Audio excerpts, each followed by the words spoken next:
Tout le monde veut trouver plus de clients. Toi, moi, également tes concurrents. Et c'est exactement ce qu'on va voir dans cette vidéo. Mais juste avant d'aller plus loin, et pour que tout le monde soit au même niveau, et je t'invite réellement à réfléchir et à avoir une réflexion par rapport à ce que je vais te dire juste après, parce que c'est hyper important, et le but va être de ne pas mettre la charrue avant les bœufs. Et cette question que je te pose, elle est très simple, mais au même moment, elle est fondamentale. Est-ce que tu es capable de m'expliquer en une phrase simple qui va être compréhensible par un enfant de 7 ans, qui est-ce que tu accompagnes exactement? Quel est ton client? Je te donne un exemple pour ma part. Moi, j'accompagne les coachs qui ont déjà une activité, qui ont déjà une communauté, à vendre un coaching entre 2 000 à 10 000 euros. Est-ce que tu es capable d'en faire autant? Est-ce que tu es capable, si je te le demande, de me lister leurs problématiques? Est-ce que tu es capable de me lister leurs douleurs? Est-ce que tu es capable de me lister également leurs désirs? Si la réponse est non, je t'invite sérieusement à y réfléchir parce que si tu commences à vouloir trouver des clients, mais que tu ne sais pas qui sont tes clients, ça va être problématique. Donc pour ça, si tu veux savoir comment faire, tu as un lien juste en dessous de cette vidéo dans laquelle tu peux télécharger le guide Coaching d'élite, dans lequel justement tu as toute une trame, toute une méthodologie qui va te permettre d'identifier quel est ton réel client, avec qui tu veux bosser. Tu télécharges ça, tu mets la vidéo sur pause, tu fais l'exercice et tu reprends la vidéo après. Dans le cas où si tu connais déjà ton avatar, et dans le cas où tu as fait justement l'exercice et que maintenant tu as repris la vidéo, eh bien la deuxième étape, si on peut dire, ça va être de gagner en visibilité et également en acquisition. Donc ça, c'est un point qui est extrêmement fondamental. Pourquoi? Parce que pour avoir coaché énormément d'entrepreneurs, de personnes qui voulaient lancer leur activité mais qui ont déjà lancé leur activité, quand on fait finalement un bilan de la situation dans laquelle ils sont, eh bien on s'aperçoit généralement qu'il n'y a aucune stratégie d'acquisition de contenu qui est mise en place. En gros, il y a beaucoup de sources de trafic. Je vais poster un peu sur Instagram, un peu sur Facebook, peut-être que j'ai fait une vidéo sur YouTube, un post Twitter, une story sur Instagram sans même savoir ce qu'est une story et à quoi ça sert. Et j'ai fait un peu de post par-ci, un peu de post par-là. Bref, ça marche pas les réseaux. Bref, non, YouTube, ça marche pas. Et généralement, quand tu as cette réflexion de ça ne marche pas, en tant qu'entrepreneur, tu peux pas avoir cette réflexion-là. Pourquoi? Parce que normalement, tu es censé avoir une stratégie de contenu. Tu es censé avoir défini 1 à 2 plateformes de contenu. Par exemple, moi j'aime beaucoup avoir le couple YouTube et Instagram. Pour diverses raisons, j'en reparlerai dans d'autres vidéos.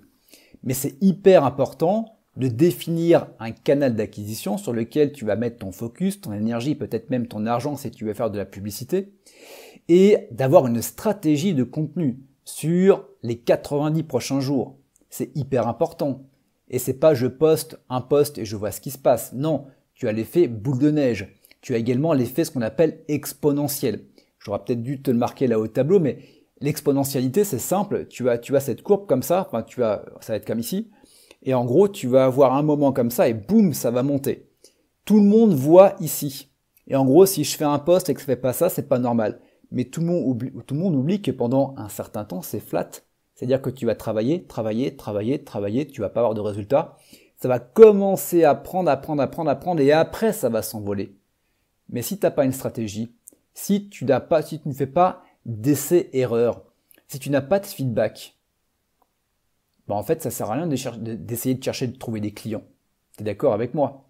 Donc le but, si tu veux acquérir, si tu veux prendre en visibilité, si tu veux avoir un système d'acquisition qui va être stable, qui va être périn, qui va être prévisible et qui va être également rentable. Première des choses, choisis un canal d'acquisition. Facebook, Instagram, LinkedIn, peu importe, je m'en fous, tu en choisis un avec lequel tu es à l'aise. Comme je te dis, moi j'ai un canal d'acquisition court terme qui est Instagram et je vais également avoir un canal d'acquisition qui va être long terme, qui va être YouTube et pour plusieurs raisons. Le principal avantage que je vois à YouTube, il y en a même 2, c'est que Tu vas pouvoir créer une vidéo en réponse à une question que se pose potentiellement ton futur client. Donc je me pose une question, la personne va faire une recherche sur YouTube. Comment trouver des clients? À ton avis, pourquoi est-ce que je tourne cette vidéo? Comment trouver des clients, par exemple? Et il va y avoir une multitude de vidéos, dont ma vidéo. Et après, libre à moi, finalement, de créer du contenu de valeur qui va faire que derrière, tu vas rester. Mais à partir du moment où la personne a fait une recherche, que tu mets une vidéo en face d'elle, la personne te donne son attention. Elle est venue pour résoudre une problématique. Et si tu es capable de le faire, déjà tu vas pouvoir commencer à faire de la fidélisation. Et une personne qui vient de YouTube, par exemple, est beaucoup plus susceptible de convertir derrière par rapport aux autres plateformes. Et également, le deuxième gros avantage que tu as sur YouTube, c'est que tout le contenu que tu as regardé. Regarde, imagine cette vidéo, je sais pas quand est-ce que tu la regardes. Moi, je l'ai tournée le 1er avril 2024 et c'est pas une blague. Regarde quel jour tu es. Peut-être que ça fait une semaine, peut-être que ça fait un mois, un an, 10 ans, j'en sais rien. Mais cette vidéo, à partir du moment où je l'ai créée, elle va être montrée aux personnes qui sont sur YouTube en fonction de leur recherche. Et je vais avoir une visibilité comme ça de manière infinie pendant 5 ans, pendant 10 ans, peu importe. Donc c'est quand même super. Et j'ai pas besoin d'être derrière mon écran. Peut-être qu'à l'heure à laquelle tu regardes cette vidéo, je sais pas, je suis en train de voyager, je suis en train d'être au resto, je suis en train de passer du bon temps en famille. YouTube marche pour moi. Donc pose-toi cette question-là. La différence avec du Facebook, avec du TikTok et avec du Instagram, c'est que tu es quand même sur un contenu qui va être jetable. Pose-toi la question. Donc si ça t'intéresse d'avoir une stratégie, si ça t'intéresse d'acquisition, si ça t'intéresse d'avoir des sources de trafic qui vont t'apporter des clients, des prospects en continu, de manière stable, prédictible, prévisible et rentable, je t'ai créé un atelier qui t'explique justement pourquoi YouTube et pourquoi est-ce que tu devrais être sur YouTube. Le lien est quelque part autour de la description, c'est gratuit. Et après, libre à toi si tu veux créer une chaîne YouTube ou si tu veux optimiser ta chaîne YouTube actuelle.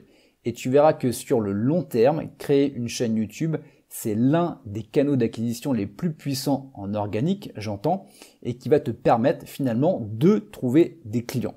Également, en t'abonnant, je te partagerai du contenu sur comment avoir et trouver des clients également sur Instagram. Mais je te rappelle la première des choses, le but va être de savoir à qui tu t'adresses et à partir du moment que tu sais à qui tu t'adresses, c'est d'avoir et de définir au moins une source de trafic. Donc moi, je t'encourage à en avoir deux. Un canal sur le court terme qui va être un réseau social. Pour ma part, j'ai choisi Instagram. Et tu vas avoir un canal d'acquisition long terme. Et là, je t'invite à aller sur YouTube. Et à partir du moment où tu as fait ça, le but derrière va être d'avoir une stratégie de création de contenu que tu vas pouvoir batcher. Donc batcher, c'est par exemple, tu vois, ces vidéos, j'en tourne 4 aujourd'hui. Je vais les planifier et j'aurai plus besoin de travailler derrière. Non, du moins pas sur la création de contenu. Donc en gros, je vais avoir créé mon contenu pour le prochain mois. Et ça, je le fais en l'espace de 3 à 4 jours. Autant sur Instagram, autant également sur YouTube. Et après, bien évidemment, j'analyse pour voir qu'est-ce qui marche, qu'est-ce qui ne marche pas. Mais quand tu es coach et que tu veux trouver des clients, tu vas être obligé finalement de faire ça pour avoir une stabilité, pour avoir une pérennité et pour avoir une rentabilité dans tes actions. Voilà, j'en dis pas plus pour cette vidéo. Je t'invite à télécharger soit le guide coach d'élite, soit également ou télécharger l'atelier YouTube. Les liens sont dans la description de la vidéo YouTube et quant à nous, on se retrouve très bientôt pour une prochaine vidéo.